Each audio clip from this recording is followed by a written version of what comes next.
Bab 054. Kalau perlu sering-seringlah kalian ngadonnya, siapa tahu kecebongnya elang jadi bayi. Ucap Mama Fitri dengan binar mata yang bahagia. Karena tidak bisa memberikan adik untuk elang, kini Mama Fitri beralih berharap anak dari elang. Hanya berharap, tidak menuntut. Karena Mama Fitri tahu kalau masalah keturunan itu hanyalah haknya yang maha kuasa. 75. Kita sebagai manusia hanya bisa berdoa dan berikhtiar. Dan Mama Fitri pun menyuruh anak dan mantunya untuk selalu berikhtiar. Mama, lirih Alia malu-malu mendengar ucapan sang mama mertua. Dalam hati Alia merasa senang, karena ibu mertuanya kali ini begitu welcome kepadanya. Dan sepertinya baik tidak julid seperti mantan ibu mertuanya. Ngomong-ngomong tentang mantan ibu mertua Alia, bagaimana kabarnya ya? Kok kayak hilang ditelan bumi gitu? Oke, kalau begitu kita bahas di part besok ya. Sekarang kita bersambung dulu. Bye. J. 76. Di rumah mertua, Alia merasa senang. Ternyata tak seburuk yang ada di bayangan. Kedua mertuanya begitu welcome pada Alia, begitupun juga para sanak saudara elang. Mereka semua menyambut dengan gembira Alia yang menjadi anggota baru di keluarga itu. Tanpa melihat statusnya yang tadinya seorang janda. Janda cerai hidup, bukan cerai mati. Sebagian orang awam menganggap cerai hidup itu pastilah yang bermasalah pihak wanita, dan akan memandang miring janda yang bercerai dengan suaminya. Beda cerita jika suaminya meninggal, walau sama-sama janda yang akan membuat resah bagi sebagian orang, tetapi jika status janda yang suaminya meninggal itu ada nilai plusnya. Tidak terlalu dipandang miring oleh orang-orang. Setelah masalah yang dibuat Kumala terselesaikan, kini mereka pun kembali fokus untuk mengurus pesta pernikahan Alia dan Elang yang akan diadakan 13 hari mendatang. Di kota, Alia, Elang tengah berbahagia dengan pernikahan mereka, dan akan mempersiapkan diri untuk resepsi nanti. Di sisi lain, tepatnya di kampung kelahiran mantan suami Alia, yakni Faris. Di kampung sana Bu Siti dan Pak Bandi tengah mendapatkan musibah. Pulang dari sawah rumah Bu Siti dan Pak Bandi roboh karena tadi ada angin puting beliung yang lewat. Sedangkan Bu Siti sedang berada di rumah besannya yakni Bu Sri karena mendengar kepulangan cucunya. Kepulangan Bu Sri dan Pak Tono cukup mengegerkan orang satu kampung. Karena bayi itu lahirnya di dalam penjara. Ada yang merasa kasihan dan ada juga yang mencibir. Pak Bandi terduduk lemas di depan pekarangan rumahnya, dilihatnya rumahnya yang memang sudah reot kini rubuh dan menjadi puing-puing kecil. Bojokun di bojoku. Tanya Pak Bandi yang sudah tersadar dari keterkejutannya. Pak Bandi langsung teringat akan istrinya. Apakah istrinya ada di dalam rumah dan tertimpa reruntuhan? Para tetangga yang sedang berkerumun pun menggeleng tidak tahu. Pak Bandi pun mulai panik. Siti, kamu di mana? Teriak Pak Bandi yang mulai mencari sosok istrinya. Walau istrinya selalu membuat dirinya kesal, tetapi Pak Bandi tetap mengkhawatirkannya. 77. Memanglah cuaca sedang mendung, tetapi tidak hujan, hanya gerimis kecil-kecil yang mulai membasahi bumi. Lalu entah dari mana datangnya, tiba-tiba ada angin yang bergulung-gulung mulai mendekati kampung Kuningan. Ada beberapa rumah warga yang rusak akibat angin tersebut, tetapi tidak separah rumah milik Bu Siti dan Pak Bandi. Rumah mereka yang paling parah, karena sampai mengakibatkan roboh. Pak tenang dulu, tadi saya lihat Bu Siti keluar entah mau kemana. Saya tanya hanya melengos dan langsung pergi. Pastilah Bu Siti masih selamat. Seru salah seorang tetangga melaporkan melihat Bu Siti pergi dari rumah saat belum kejadian. Benarkah? Tanya Pak Bandi yang patahnya penuh harap. Wanita parubaya yang berbadan gempal itu pun mengangguk. Benar Pak, saya yakin itu. Jawab tetangga tersebut sangat yakin. Pak Bandi pun bernafas lega, karena istrinya diperkirakan tidak ada di rumah. Dan beberapa detik kemudian wajah Pak Bandi kembali murung. Merenungi nasibnya ke depan. Tadinya hanya rumah reot itu yang menjadi tempat tinggal mereka, walau dikata reot setidaknya bisa melindungi mereka dari teriknya matahari, dan melindungi saat ada hujan turun. Lalu bagaimana sekarang? Rumah reotnya sudah tidak ada. Rumah reot itu sudah rubuh. Akan tinggal di mana dirinya dan sang istri? Tidak mungkin kan kalau Pak Bandi membawa istrinya untuk numpang di janda kampung sebelah. Aduh keceplosan. Pak Bandi pun menggeleng-gelengkan kepalanya sendiri, bisa-bisanya dalam keadaan genting begini ia malah memikirkan janda kampung sebelah yang bahenol itu. Sedangkan di kediaman Bu Sri dan Pak Tono, Bu Siti sedang dilanda keheranan. Ia memperhatikan dengan seksama wajah bayi tersebut. Bayi yang digadang-gadang adalah cucunya. Anak dari Faris. Bu, kok wajah cucuku gak mirip wajah bapaknya ya? Celetuk Bu Siti dengan wajah keheranan. Gak mirip gimana maksudnya Bu Siti? Jelas-jelas ini anaknya Faris dan Sari loh, lupa dengan video yang diputar kemarin pas mantenan anak kita. Terlihat jelas sekali loh kalau Sari dan Faris sedang ngadon Cahaya, sahut Bu Sri. Cahaya adalah nama yang diberikan Bu Sri dan Pak Tono kepada cucunya.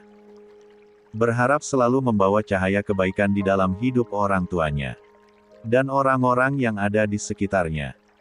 Bener-bener gak mirip Faris ini Bu, tapi malah mirip masnya, Fahri. Ucap Bu Siti lagi.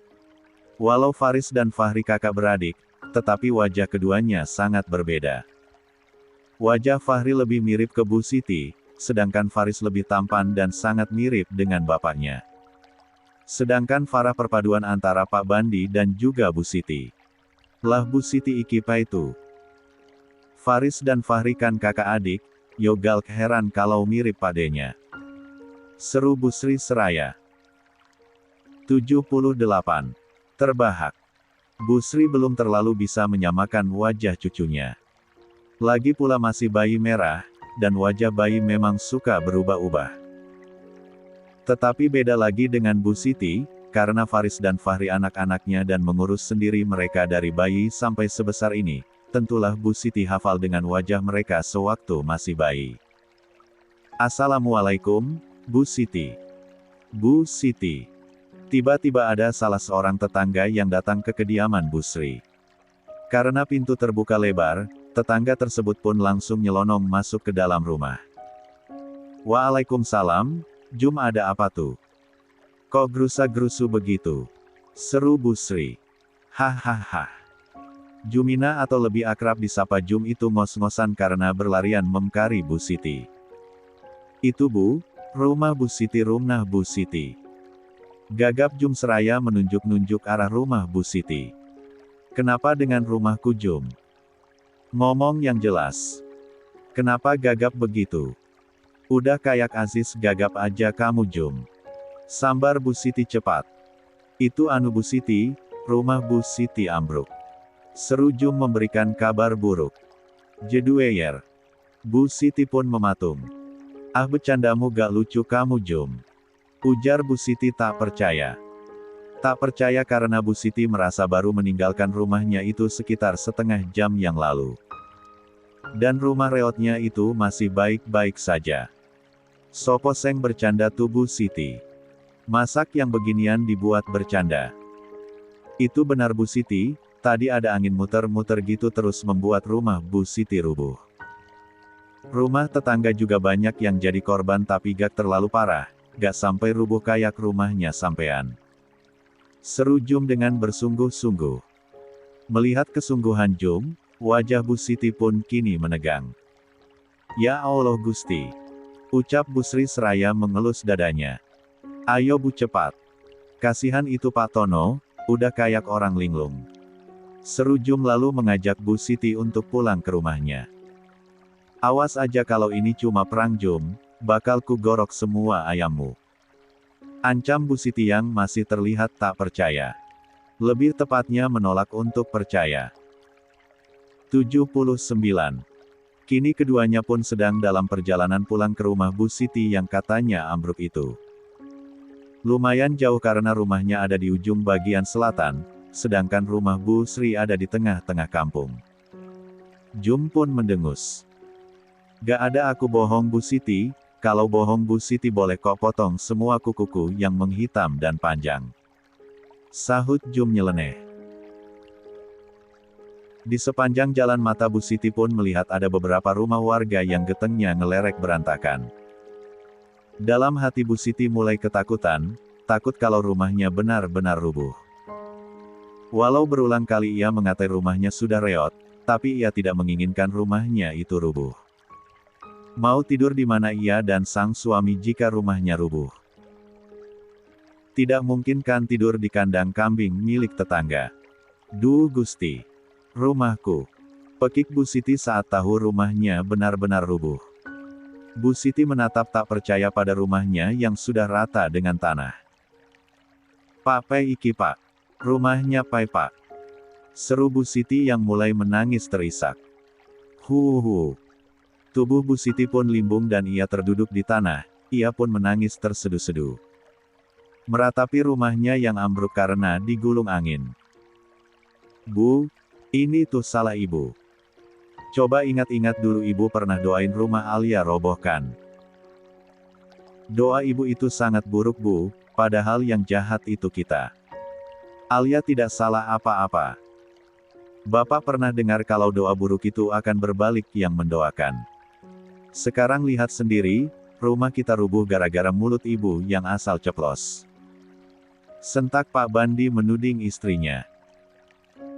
80. Pak Pandi yang diam mematung meratapi rumahnya yang kini ambruk pun teringat akan sesuatu. Suatu sumpah serapah yang pernah istrinya ucapkan dan ditudingkan kepada menantu mereka. Pak Bandi yang ketika di kampung sudah mulai rutin mengikuti pengajian pun pernah mendengar ceramah kalau doa buruk akan berbalik ke diri sendiri. Dan begitu pun sebaliknya. Dan Pak Bandi pun mulai menghubungkan sumpah serapah istrinya waktu itu dengan kejadian hari ini. Apakah ini suatu tanda doa buruk itu? Bapak kok salahin ibu? Jelas-jelas yang robohin rumah kita itu angin Pak. Bukan ibu. Sungut Bu Siti tidak terima dirinya disalahkan. Sudah mendapatkan musibah seperti ini tetap tak membuat Bu Siti sadar akan kesalahannya. Entah sudah kerasukan setan jenis apa sehingga sulit untuk membuat Bu Siti sadar. Ibu itu salah, karena selalu doain mantu kita yang buruk-buruk, contohnya doain rumah besar itu roboh, lihatlah malah rumah kita yang roboh.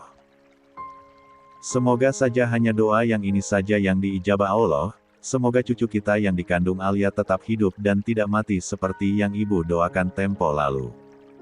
Balas Pak Bandi tak kalah sengit. Bahkan Pak Bandi khawatir kalau cucunya yang dikandung menantunya Alia itu meninggal seperti yang disumpahin oleh istrinya.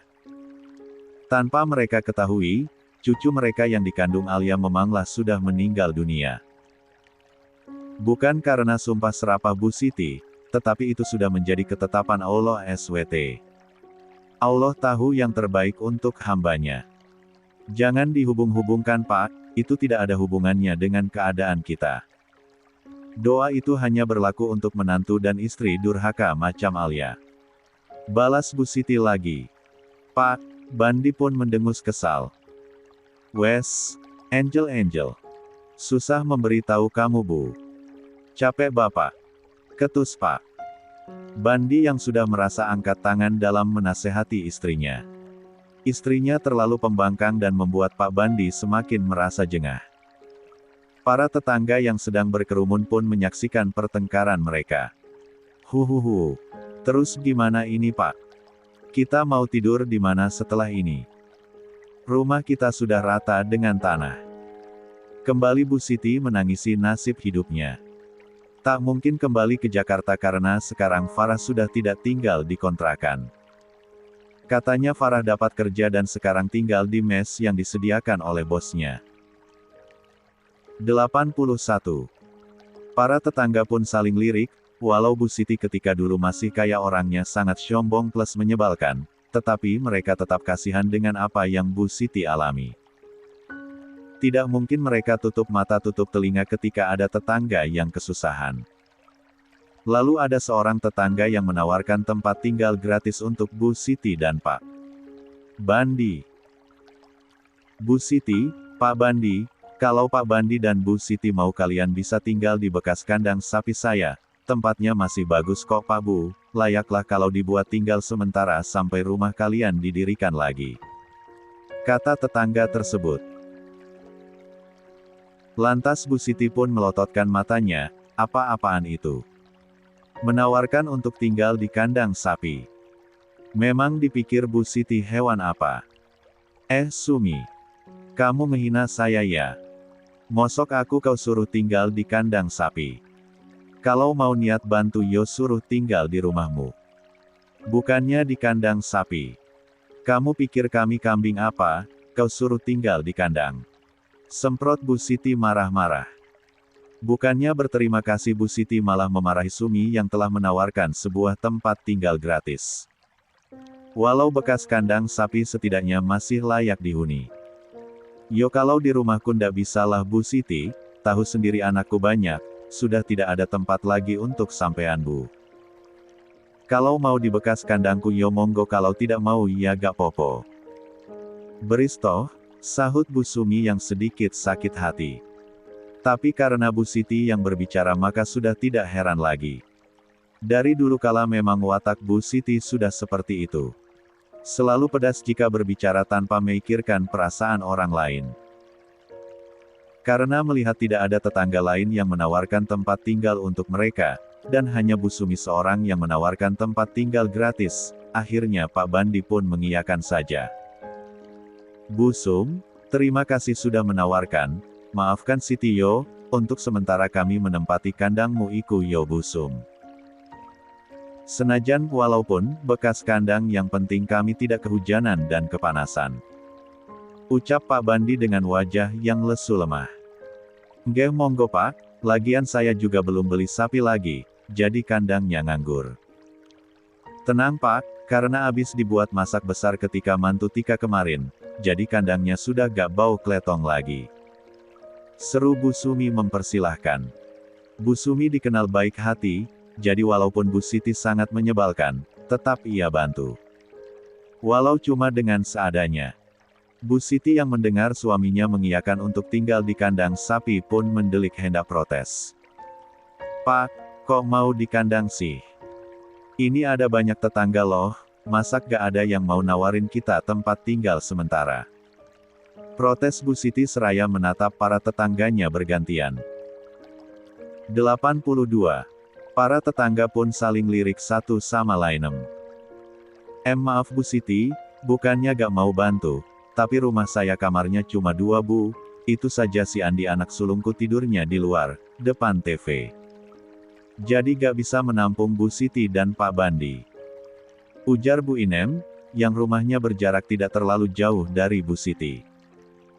Ho Bu, kalau di rumahku yo tambah ndak bisa, ada mertua yang sekarang ngikut aku. Jadi sudah sesak, sumpek. Sahut tetangga yang lain. Lalu satu persatu dari mereka pun mengutarakan ketidakbisaan mereka untuk menampung Bu Siti dan Pak Bandi. Sebenarnya itu hanya alasan mereka saja, mereka ingin membantu tetapi enggan untuk menampung Bu Siti dan suaminya. Masalah utamanya karena selama ini Bu Siti selalu bersikap tidak baik dengan para tetangga. Malah terkesan menjadi musuh mereka. Mereka akan membantu dengan cara yang lain, membantu membersihkan puing-puing rumah yang ambruk misalnya, dan jika ada bantuan dari desa para bapak-bapak sudah berniat untuk membantu ketika rumah didirikan. Wajah Bu Siti pun muram karena tidak ada yang bisa menampung mereka, hanya ada Bu Sumi yang berbaik hati merelakan bekas kandangnya untuk ditinggali. Lalu, daripada tinggal bawah di pohon pisang yang banyak rumput ilalangnya, akhirnya Bu Siti pun terpaksa mau tinggal di kandang sapi. Bu Sumi pun mengantar mereka ke arah kandangnya, kandang tersebut tidak menyatu dengan rumah Bu Sumi, kandangnya ada di belakang rumah Bu Sumi dan berjarak 10 meter. Kini mereka semua pun sudah berada di dalam bekas kandang Bu Sumi. Nah, tidak kotor kan Pak Bu?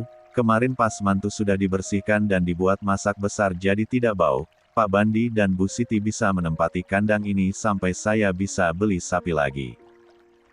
Tapi Yombo kapan? Ini lagi menabung untuk beli lagi, hehehe.